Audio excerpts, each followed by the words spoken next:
En 1971, le Shah d'Iran fait admirer à ses visiteurs occidentaux les réussites technologiques et économiques de son pays. Il s'est servi de la richesse générée par le pétrole iranien pour financer une modernisation accélérée. Le Shah presse les Iraniens de se mettre à l'école de l'Occident en lui empruntant son savoir et ses valeurs.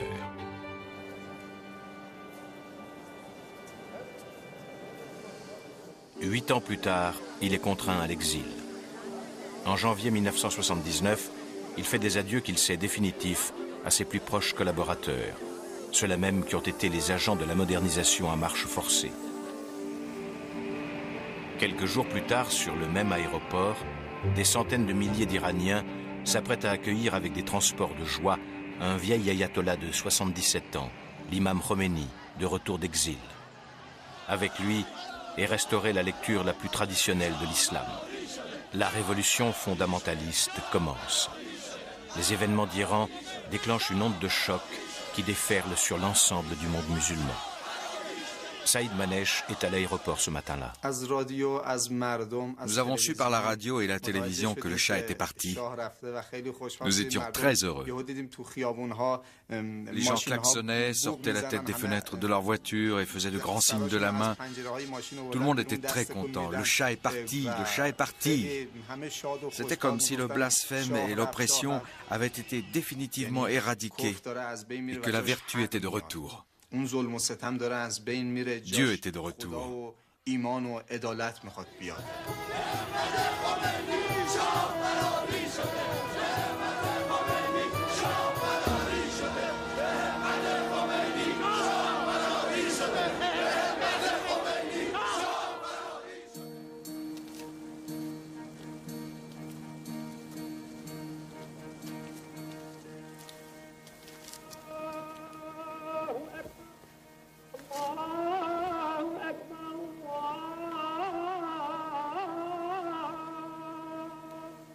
Le XXe siècle est, dans la longue histoire de l'islam, un des chapitres les plus chargés d'événements et des plus contrastés.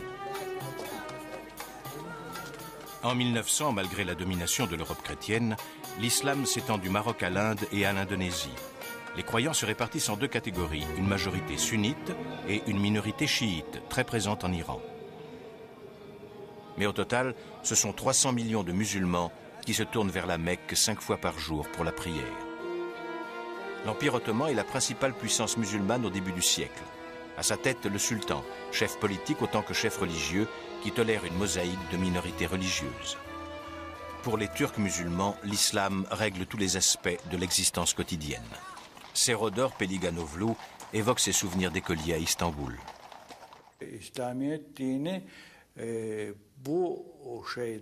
L'islam primait sur tout le reste. Par exemple, dans chaque foyer, on apprenait aux enfants à lire le Coran, à accomplir les prières rituelles et tous les autres actes que prescrit la religion. La guerre de 14-18 entraîne la chute du vieil empire ottoman. Dans une Turquie affaiblie, des officiers nationalistes et modernistes abolissent le sultanat. Pour eux, la modernité passe par la laïcité. À leur tête, Mustafa Kemal entreprend une révolution déterminante. Here alone in a guarded mansion lives the man who, out of blood and steel and ambition, created both city and republic. Mustafa Kemal, now called Atatürk, or father of the Turks. Atatürk entend soustraire la société à l'emprise religieuse. Le vendredi n'est plus un jour chômé. De ce fait, les mosquées se vident et l'influence des religieux s'en trouve diminuée. Désormais, les Turcs se fixent pour ambition nationale de rattraper l'Occident. Tout d'abord en lui empruntant ses méthodes. With his power as president and dictator, he begins his reform. He commands young Turks to go to business school. He brings in foreigners to show girls how to dress, how to manage their homes the European way. Into European dress, he forces both men and women, sweeping away the veil and the fez. Atatürk ilk önce şapkayı değiştirdi. Atatürk commença par abolir les fez. Il voulait qu'on porte des chapeaux modernes. Quand j'étais enfant, on m'avait acheté un chapeau. J'aimais tellement le porter que je ne voulais jamais l'enlever. Tout le monde avait adopté les chapeaux. Les gens aimaient les porter. Ils n'avaient pas seulement un chapeau, mais en général toute une collection. La Turquie nouvelle tourne délibérément le dos au passé islamique. L'écriture même est bouleversée. On renonce à l'écriture arabe pour la remplacer par l'alphabet latin. In one of the great reform movements of modern times, he outlaws Arabic writing, keeps his cabinet sitting day after day studying the Latin alphabet. He gives his people 2 years to learn reading and writing the simpler European way. He sends his soldiers out to give Ulster's surprise examination. Packing off to jail go all dunces. Les réussites d'Atatürk inspirent plusieurs États musulmans, à commencer par leur voisin le plus proche, l'État persan.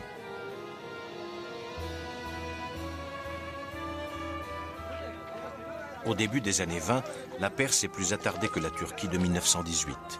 Les femmes vivent encore enfermées et voilées.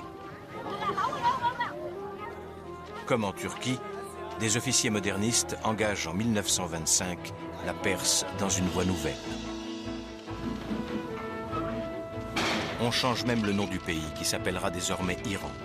Les habitants abandonnent en partie leurs occupations rurales traditionnelles pour s'employer sur les chantiers et les puits de pétrole creusés pour le compte des compagnies occidentales. In 16 years, the Iranians have learned to live a new way.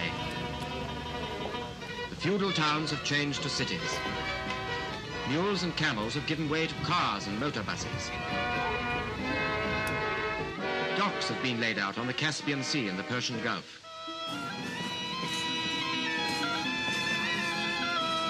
The people are taking to rail travel.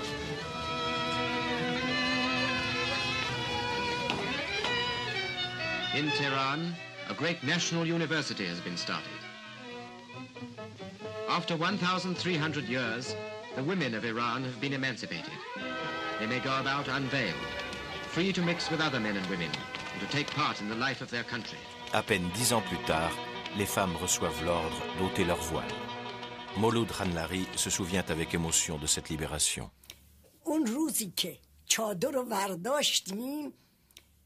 Le jour où nous avons ôté nos voiles, quelques-unes d'entre nous sommes allées dans le jardin d'un parent.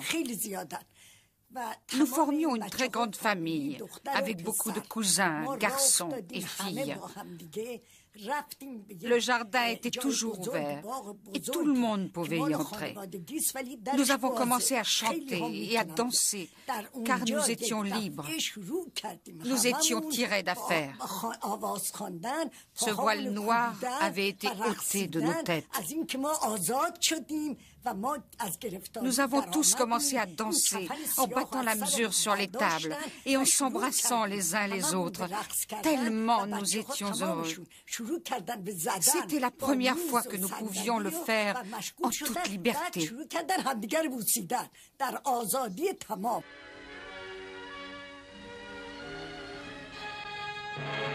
À la veille de 1914, la paix française règne sur l'Empire chérifien. Lyautey a rendu au sultan du Maroc son immense autorité spirituelle. Le Maroc pacifié, Lyautey tout aussitôt le transfigure. Il édifie des cités, construit des routes, étend des cultures, aménage des ports. En Afrique du Nord, les Français se montrent tolérants et indifférents à l'islam. La mise en valeur économique est leur objectif prioritaire. Mais les transformations en cours déclenchent une opposition réformiste. Celle-ci milite en faveur d'un retour à la pureté primitive de l'islam pour combattre la décadence du monde musulman. Il faut savoir ce que c'était que l'islam, avant le contact avec l'Occident, c'était un monde pétrifié. C'était un monde pétrifié en ce sens que, par exemple, si je prends un pays comme l'Algérie, en Algérie, quand les Européens, quand la France est rentrée, les gens croyaient encore que la terre reposait sur les cornes d'un taureau. La France a voulu que les musulmans vivent mieux. La création d'un réseau médico-hospitalier sans défaillance et d'une assistance sociale vigilante a permis ce résultat. En 115 ans de communauté française, la population musulmane a passé de moins d'1 million à 9 millions d'habitants. Je pense aussi que la colonisation est pour beaucoup dans le maintien des traditions conservatrices. Il ne faut pas oublier que, par exemple, dans un pays comme l'Algérie, la France s'est appuyée sur les tendances les plus rétrogrades de l'islam. Parallèlement à l'enseignement religieux traditionnel, l'organisation scolaire s'adresse à tous, même à ceux qui paraissaient les moins aptes à recevoir notre enseignement.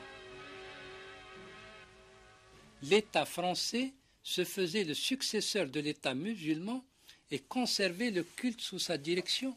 C'est lui qui nommait les officiants du culte, etc. Il n'y a jamais eu de laïcité en Algérie. En Égypte, la modernisation s'est d'abord nourrie de la présence britannique et de l'influence française.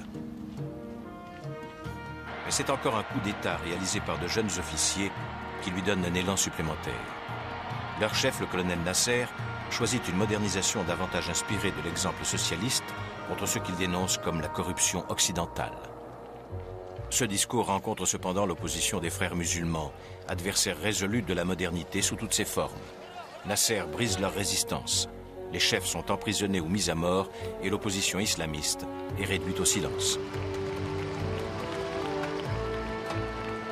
La modernisation générale est le mot d'ordre. Même les symboles de la plus haute antiquité sont mis au service de l'entreprise. You have come tonight to the most fabulous and celebrated place in the world. Here on the plateau of Gizeh stands forever. Dans les années 60, Nasser s'impose comme la personnalité la plus prestigieuse du Moyen-Orient et le Caire comme la métropole de l'avenir. Les femmes égyptiennes, dans leur grande majorité, accueillent avec joie cette libération des mœurs. Vous m'auriez vu porter des pantalons et des chemises sans manches, et je n'y pensais même pas. Sur la plage, on était en bikini, on marchait sur la plage, on nageait. Nous étions des athlètes, amateurs de clubs de sport. Nous tous, sans exception, frères et sœurs, oncles et tantes, tous ensemble au club. L'Algérie, après la guerre, recouvre son indépendance en plein chaos administratif et au milieu de règlements de comptes sanglants. La remise au pas s'opère à la manière des démocraties populaires par l'instauration d'un parti unique. La priorité donnée à l'industrie, un contrôle bureaucratique strict et un moralisme islamique sont censés accompagner la transformation révolutionnaire du pays. Il y avait, si vous voulez, une coexistence dans le FLN d'éléments qui voulaient un État incorporant d'une manière très forte la religion, et il y avait aussi les technocrates et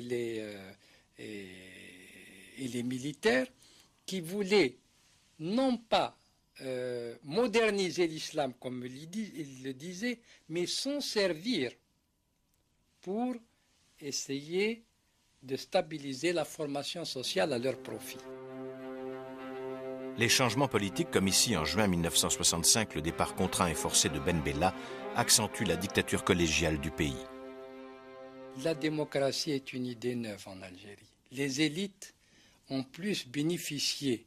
C'est derrière le panneau du parti unique qu'elles ont prospéré et qu'elles ont pris le contrôle de l'Algérie. Alors, ce n'est que très tard que, lorsqu'une fraction a été éliminée au profit d'une autre, qu'on a commencé à se poser le problème de la démocratie. En Algérie comme en Iran, le pétrole garantit le pouvoir du régime. Dans la course à la modernisation, les ressources pétrolières et la volonté du Shah permettent à l'Iran de prendre une longueur d'avance. Iran is joining the 20th century with an urgent vitality, and roads are the arterial links essential to a modern nation. Magnificent highways are being built where only a few years ago any self-respecting mountain goat would have given up. Dans cet effort, le Shah bénéficie du soutien logistique de l'Occident. L'Iran, pays voisin de l'URSS, apparaît alors comme un pôle de stabilité dans une région troublée. Sous l'influence occidentale, le souverain accélère encore les réformes en lançant la Révolution blanche. Persian women kissed farewell to their yashmaks and purdah a long time ago. Now, thanks to the King's Revolution, they can vote, they're in parliament, and Tehran boasts the only woman police superintendent in the world. Le Shah ignore les critiques de la gauche qui dénoncent la dictature policière et ne tient pas davantage compte des anathèmes du clergé chiite qui condamne l'imitation de l'Occident et une révolution qui le prive de ses principaux revenus. This is the very familiar, what we call unholy alliance between the black and the red. That is the communists and the very reactionary people or strata. We always see it, because they are both against the progress and the happiness of this country. Face à l'opposition des mollahs, le Shah contraint à l'exil le plus écouté et le plus critique d'entre eux, l'ayatollah Khomeini. Celui-ci doit se réfugier d'abord en Irak, puis en France à Naufle-le-Château.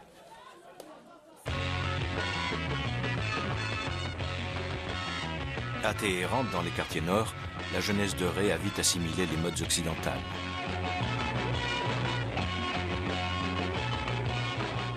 Dariush Keshwarpad était un de ces étudiants privilégiés.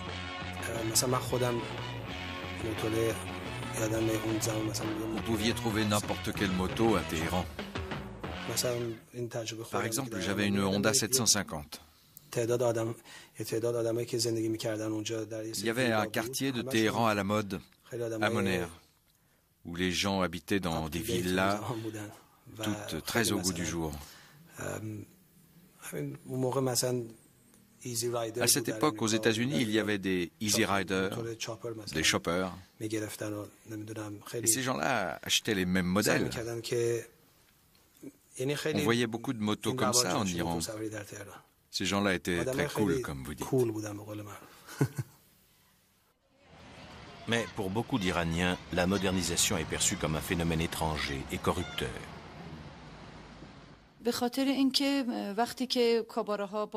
On ouvrait des cabarets, on ouvrait des bars. Et nos médias étaient aux mains de ceux qui voulaient promouvoir la culture occidentale. Ils stimulaient les émotions de notre jeunesse. Nos chanteurs chantaient des chansons faciles et corrompues. Cela poussait les jeunes gens vers la boisson, la corruption et tous les maux de la société. L'enrichissement du pays crée en effet de nouvelles inégalités. Ceux qui en sont victimes, surtout dans la classe moyenne, se tournent vers la tradition religieuse et les valeurs morales. Dans leur prêche, les mollahs dirigent le mécontentement contre le Shah. Hadi Ghaffari était l'un d'eux. L'important, c'est que dans les mosquées, les gens entendaient des principes qui étaient enracinés dans leur histoire. Des principes qui étaient présents dans leurs croyances. Le régime du Shah était fondamentalement considéré comme un régime amoral. Les religieux puisent leur argumentaire critique dans les discours de Khomeini. Même en exil, ils gardent un contact quotidien. Ils leur adressent des enregistrements. Les cassettes circulent et sont écoutées en réunion à la maison.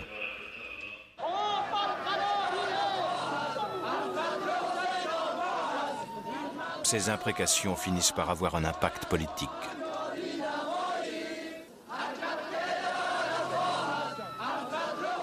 Les manifestations sont d'abord sporadiques. Le Shah compte sur l'efficacité de sa police et de son armée pour les réprimer. Mais contre toute attente, la contestation va grandissant. En 1978, il faut proclamer la loi martiale. Et quand les manifestants refusent de se disperser, la troupe ouvre le feu.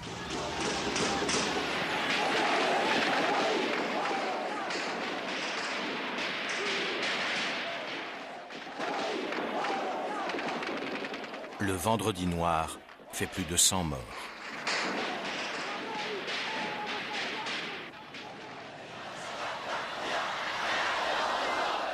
Trois mois plus tard, le Shah annonce l'interdiction des manifestations accompagnant le festival sacré d'Achoura. Devant le défi lancé par des millions de participants, il ne peut que donner l'ordre à ses chars de se retirer.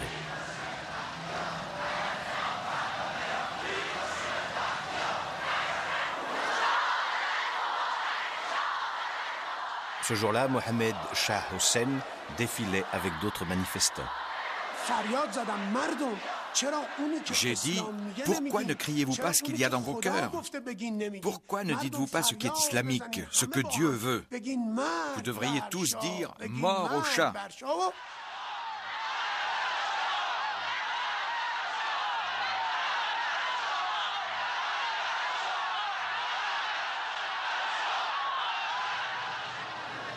Le régime vacille pendant des semaines entre concessions et répression.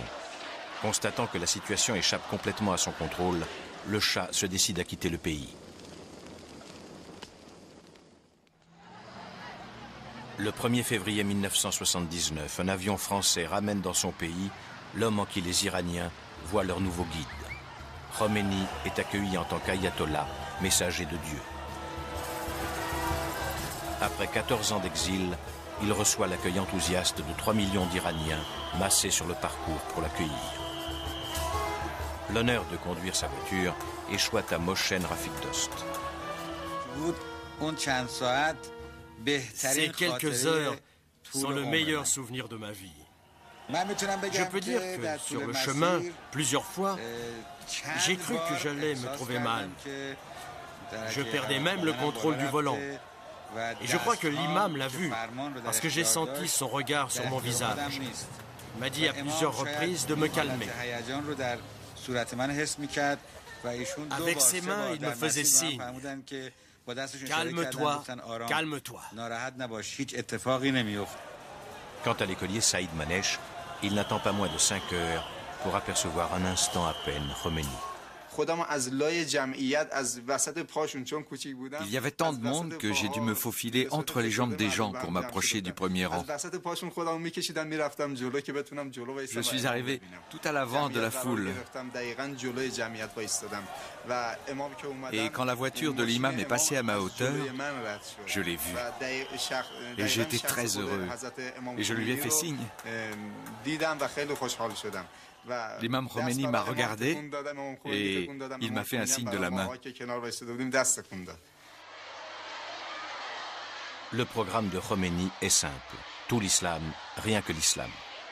2 mois après son retour, un référendum lui donne 98% de soutien. Il proclame alors le premier jour du gouvernement de Dieu.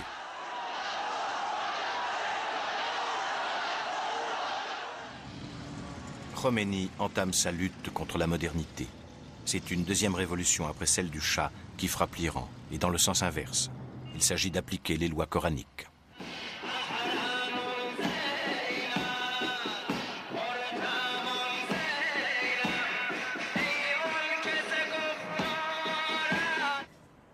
Un ordre moral s'instaure, les cinémas et les bars sont fermés. Les hommes et les femmes sont de nouveau strictement séparés. Dans les moyens de transport, les femmes doivent monter à part et s'installer au fond.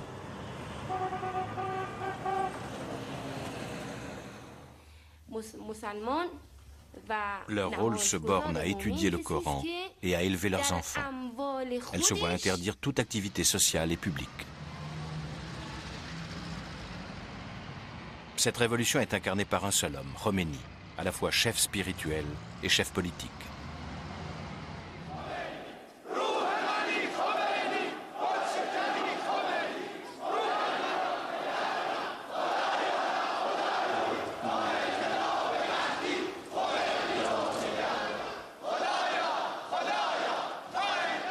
Mankind is today enslaved in the hands of those who supervise them in tyranny. All nations are caught in the talons of these powers, who consider themselves pious and competent, who talk of rectification. What shall we do with the conditions which prevail in the world today? There are those who claim to be followers of Jesus Christ, who said if one slapped your face, you should turn it so that he would slap it on the other side. But this is just a lie.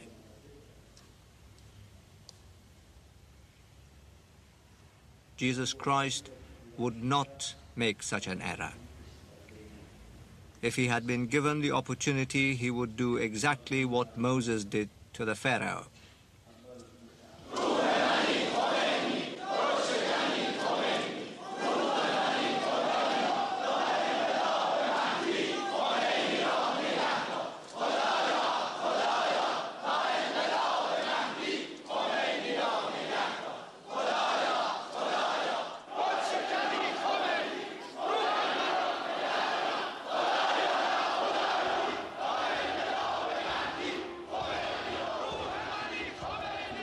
Cette révolution isole l'Iran qui s'obstine à dénoncer les grands et les petits satans voulant sa perte. L'Amérique est pire que la Grande-Bretagne. La Grande-Bretagne est pire que l'Amérique. La Russie est pire que les deux autres. Et chacune est pire et plus horrible que les autres.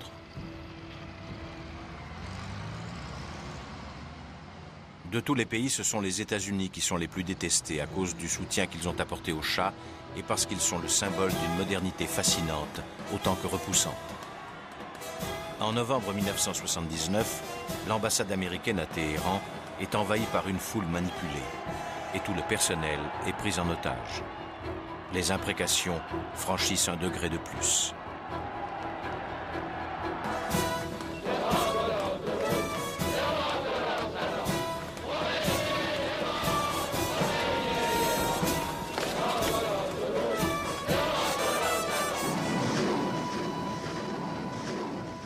Sa capacité à durer, le régime la démontre dans la guerre avec l'Irak en 1980.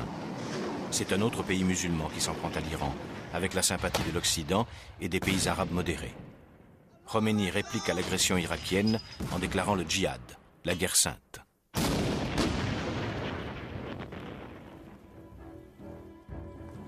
Les jeunes Iraniens se portent volontaires par centaines de mille.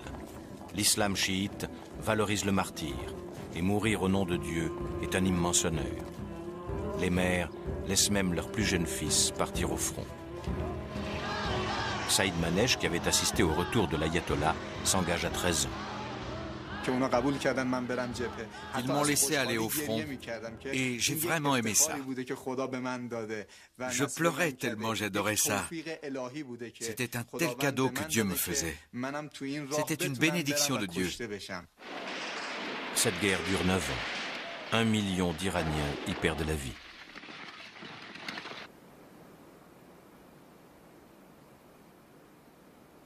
Saïd Manesh revient du front, mais ses deux frères ont été tués.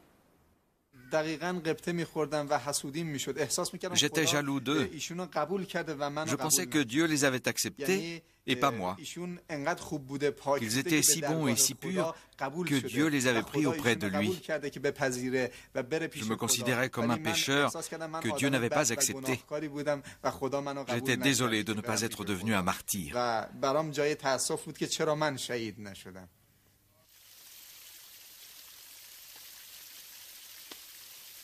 À Téhéran, le sang versé auquel la fontaine mémoriale de Murra rend hommage paraît consolider la révolution islamique.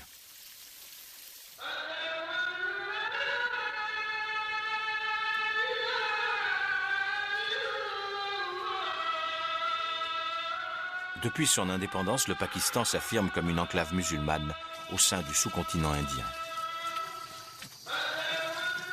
Les querelles religieuses et ethniques entraînent une instabilité chronique.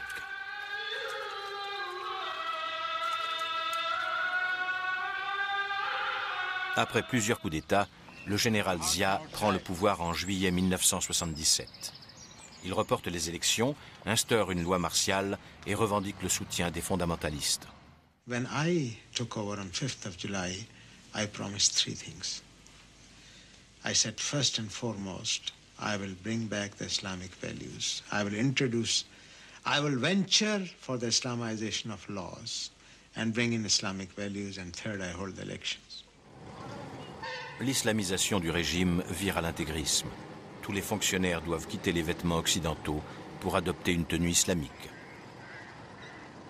Filles et garçons sont désormais séparés à l'école et les filles portent le voile.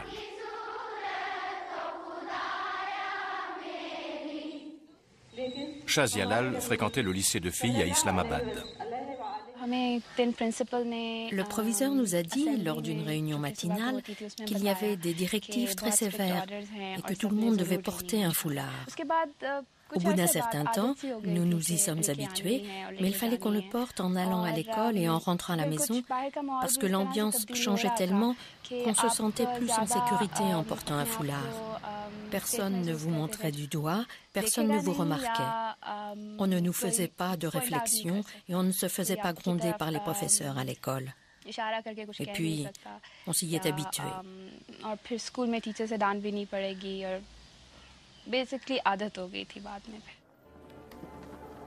La charia est ainsi substituée à la loi d'inspiration britannique, avec la liste des châtiments prévus par le Coran. La décapitation pour un meurtre, la flagellation pour le vol ou la consommation d'alcool, la lapidation pour adultère.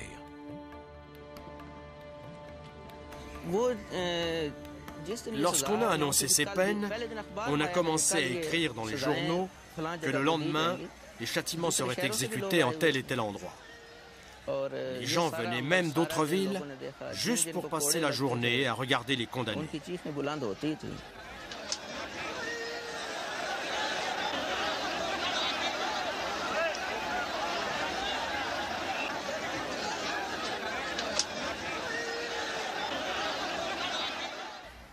Ceux qui étaient flagellés criaient très fort, mais j'aimais ça.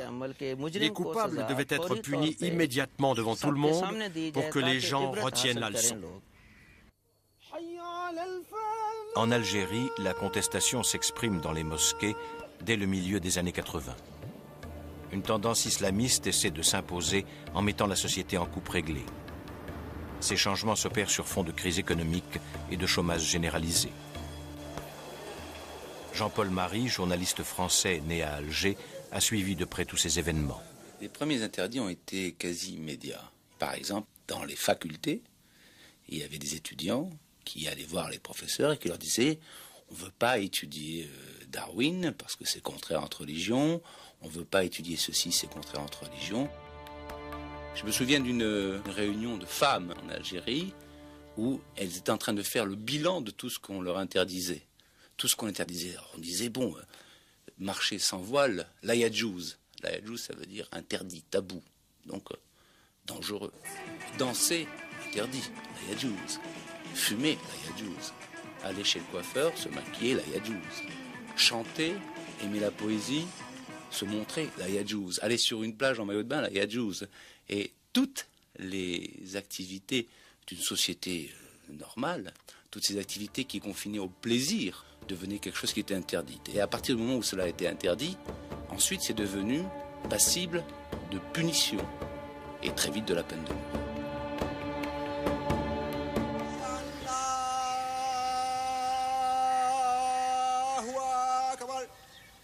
Au Soudan, où le régime est islamique, le processus est le même. Dans les années 80, le président Jafar al-Nimeri, s'inspirant de ce qui se passe en Iran, assiste en personne à des opérations spectaculaires. On détruit des bouteilles d'alcool pour des millions de francs. On n'hésite pas, pour les besoins de la propagande, à vider les bouteilles dans le Nil. La charia s'applique à tous, même aux non-musulmans. Quant au procès, il ne comporte ni jury, ni avocat.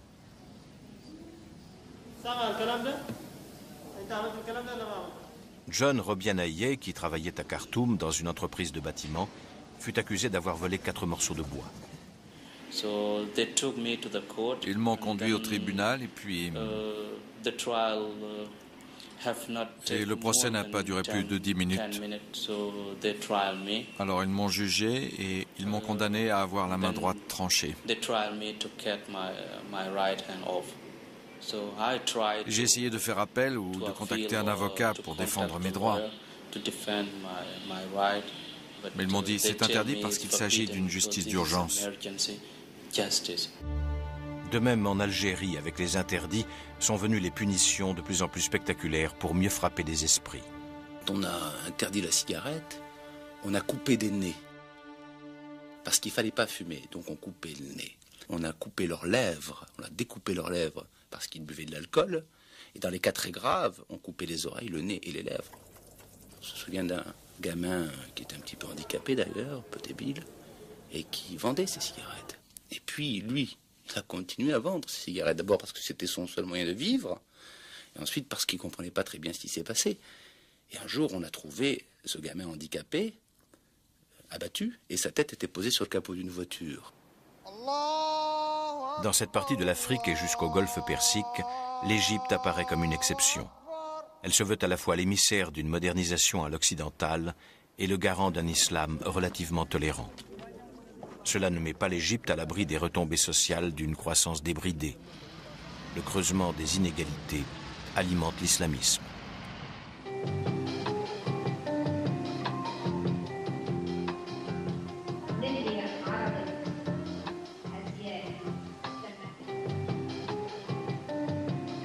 En raison du surpeuplement démographique, une partie des paysans viennent chercher du travail en ville. Le Caire se transforme en une gigantesque banlieue où se côtoient parvenus et démunis. Dans cette société déstructurée, il est facile à un islam passéiste, représenté par les frères musulmans, de trouver des fidèles. Mahmoud a quitté son village en 1978 et s'est installé au Caire. L'afflux d'argent provoquait une négligence plus grande chez les gens. Les villageois qui arrivaient dans les villes changeaient beaucoup. À la campagne, les femmes s'habillaient sans prétention, avec de longues robes. Si un homme passait alors qu'une femme était assise devant sa maison, elle se couvrait la tête. Elle ne se promenait pas dans les rues lorsqu'il y avait beaucoup d'hommes qui étaient assis. Elle faisait demi-tour ou prenait un autre chemin.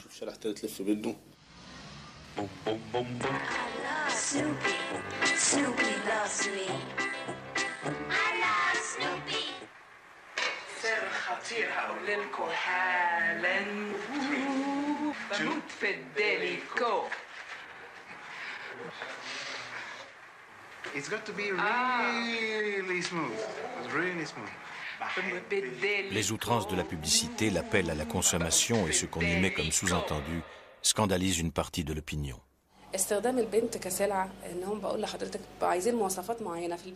se servaient des femmes comme d'une matière première et ils exigeaient un certain type de comportement, léger, aguichant, pour qu'ils puissent vendre davantage. C'était ouvrir la voie à la décadence morale. L'islam prône le respect des femmes et leur droit au travail, mais dans la dignité. Elles peuvent travailler, mais pas pour servir d'instrument de séduction pour d'éventuels clients. Ça me mettait vraiment en colère.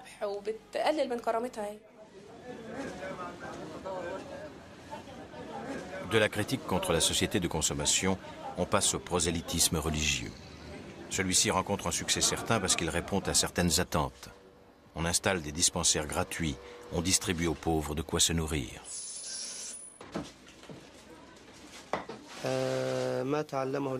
Je faisais ce que l'on appelle tawa, un travail de missionnaire. Mon rôle était d'apprendre le Coran aux jeunes et d'enseigner les principes islamiques dans le voisinage. En parallèle, Yasser Taoufik enseigne que la loi coranique doit toujours l'emporter sur les lois civiles. Tout ceci dérangeait les autorités qui n'acceptaient pas les choses que nous essayions de faire et qui voulaient se débarrasser de toute forme de réveil musulman en Égypte. Au début des années 80, le mécontentement grandit de jour en jour. The demonstrations against President Sadat have been building up for some time. This weekend, the president's formidable security force moved in to detain religious leaders. Opposition newspapers were closed down and journalists and politicians detained in a sweeping operation that was the best indication of the seriousness of the opposition. The president, though, is unrepentant. It is a purge.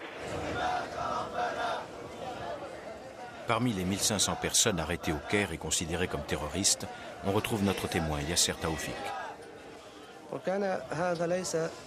Il n'y avait pas de raison valable. Il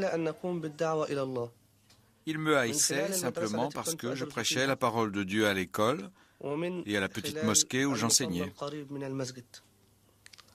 Il n'y avait aucun chef d'inculpation, hormis le fait que je priais et prêchais.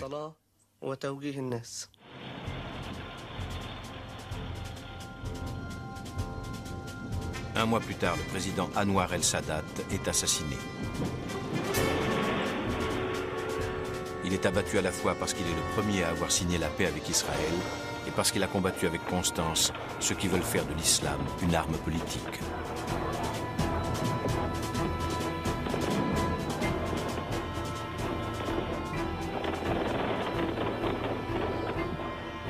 Il se trouve en Égypte même des gens qui approuvent et légitiment ce crime.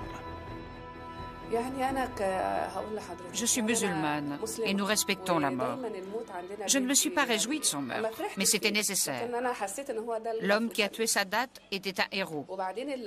Le prophète a dit, si vous êtes témoin de quelque chose de mal, essayez d'abord d'y remédier par la force. Si vous ne le pouvez pas, alors élevez la voix. Si vous ne pouvez faire ni l'un ni l'autre, rejetez ce mal dans votre cœur. Et c'est la meilleure chose que vous puissiez faire. L'assassin n'a rien fait de mal. Il a tué Sadat et personne d'autre.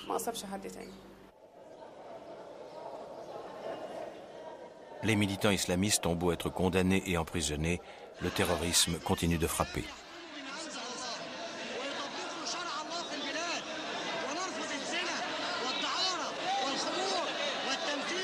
D'un bout à l'autre du monde musulman, de la Méditerranée à l'Afrique noire et de l'Atlantique au Pacifique, le retour de la tradition traverse toutes les sociétés. Partout, même si elles n'ont pas la majorité, des communautés prêchent le retour à une interprétation stricte du Coran. En Algérie, l'opposition islamisante est assimilée à une demande pour plus de démocratie. Le fils cristallise autour de lui de plus en plus ce courant contestataire. Je connais beaucoup de gens qui ont voté fils, beaucoup, parce que c'était pour eux le moyen de rejeter le pouvoir et de le faire tomber. Pas parce qu'ils étaient profondément religieux, et encore moins parce qu'ils étaient fanatiques.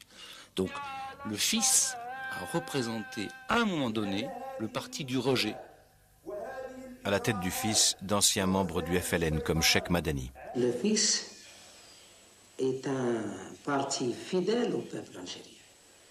Fidèle à ses principes, à sa religion et ses valeurs et sa culture, et fidèle aussi même à son choix. Les manifestations d'octobre 1988 et leur répression qui fait des centaines de victimes déclenchent la crise algérienne.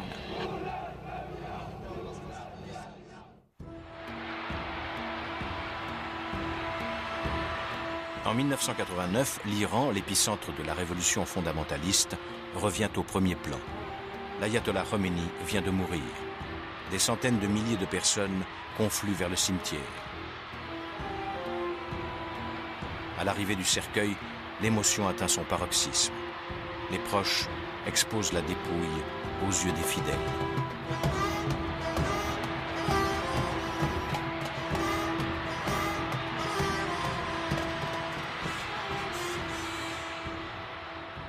L'ayatollah est mort, mais la révolution lui survit, dans son intolérance et jusque dans ses obsessions liberticides. Ainsi, à ce jour, l'ordre d'exécuter l'écrivain Salman Rushdie pour un roman jugé blasphématoire n'a pas été levé. Pour lui comme pour d'autres, la fatwa est une sentence religieuse et la mort possible à chaque instant. Beaucoup d'autres sont victimes d'une même fatwa. Il y a des artistes, des écrivains chez nous, tels que Boudjedra, tels que Khalida Messoudi, tels que des femmes qui luttent, qui ont été aussi citées dans leur fatwa comme étant condamnées à mort.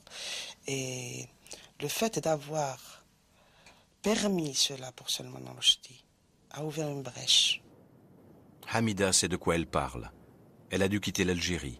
En tant que femme et metteur en scène, elle était devenue une cible désignée. Déjà, c'était pas facile de dire ce que l'on avait envie de dire là-bas. Et après, c'est devenu absolument impossible parce que les théâtres ont fermé. Parce que, ou même s'ils n'avaient pas fermé, j'étais à la merci de n'importe qui. Dans un théâtre, quand tu répètes, n'importe qui peut venir et te tuer. S'il vous plaît, écoutez-nous. La salle est trop petite. On tuait des gens qui étaient capables de drainer des foules. Un bonhomme comme Azdine Medjoubi, qui était acteur, l'un des meilleurs acteurs d'Algérie, était très populaire, il était très aimé. Il était aimé de tout le monde et donc il fallait le tuer.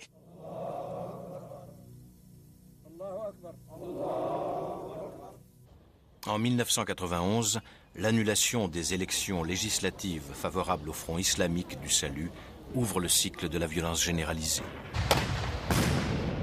C'est l'expérience qui donne la perception de la violence. Comme elle est invisible apparemment, c'est en sachant, en connaissant un petit peu la société algérienne, ses tensions, sa capacité à passer à l'acte violent. C'est en sentant les forces brutales qui s'opposent qu'on sait ce qui peut se passer.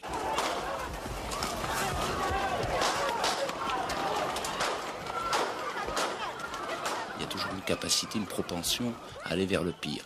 Il n'y a pas de temps de latence entre la menace et le passage à l'acte. On ne dit pas « je vais te tuer ».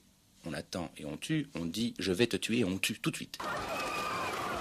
Le premier que j'ai vu comme ça a été une jeune fille qui devait avoir 25 ans, qui passait pendant que j'étais sur mon balcon. J'ai entendu un coup de feu, j'ai regardé, et puis elle a couru, et un deuxième coup de feu, et le sang a giclé, et elle est tombée. Elle était très jeune, elle portait une jupe courte. Enfin, au-dessus du genou. Le deuxième, ça a été quelques jours après, c'était mon voisin. On habitait le même immeuble, il était au 3e étage. J'ai entendu des coups de feu très très forts, et puis j'ai entendu un cri inhumain. C'était sa mère, elle avait senti que c'était son fils. Mon Dieu, elle a poussé un de ces cris que je n'oublierai pas. Les assassinats politiques, les attentats, les vendettas familiales et la sévérité de la répression rendent dérisoires les appels à la réconciliation. Les gens ne dorment plus. Ils ne dorment plus, ils ont peur.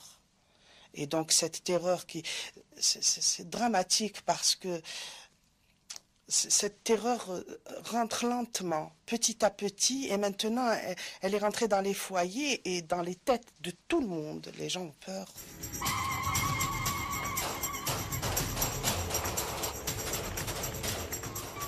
On se méfie de tout le monde, parce que quelqu'un de votre famille peut vous tuer, ou vous balancer.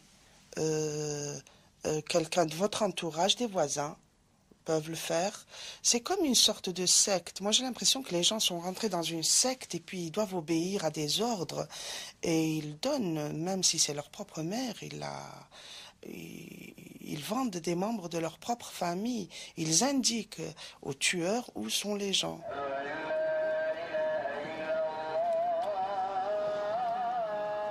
Même en Turquie, qui a été naguère le phare de la modernisation, un parti islamiste propose de revenir sur les principales réformes d'Atatürk et rencontre un écho croissant dans l'électorat.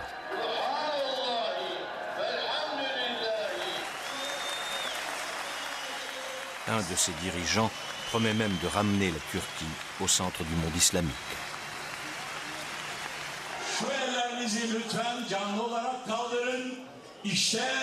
Bu yeni tarihi çalışmayı bir kere daha hakka hakim kılmak için bütün gücümüze çalışacağımıza söz vererek başlatıyoruz. Dünya İslam Birliği için, hakka hakim kılmak için.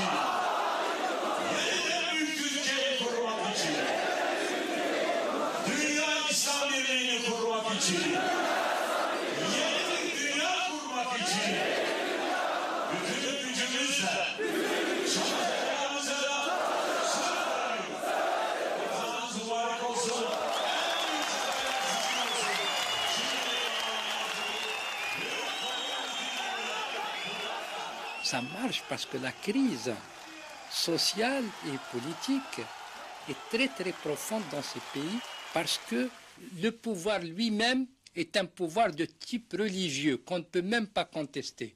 Alors, dans la vraie bataille aujourd'hui, c'est la bataille entre un pouvoir qui se dit séculier, mais qui fonctionne comme une religion, et la religion. Évidemment, comme les symboles de la religion sont plus profondément enracinés, les choses peuvent durer encore un bon moment.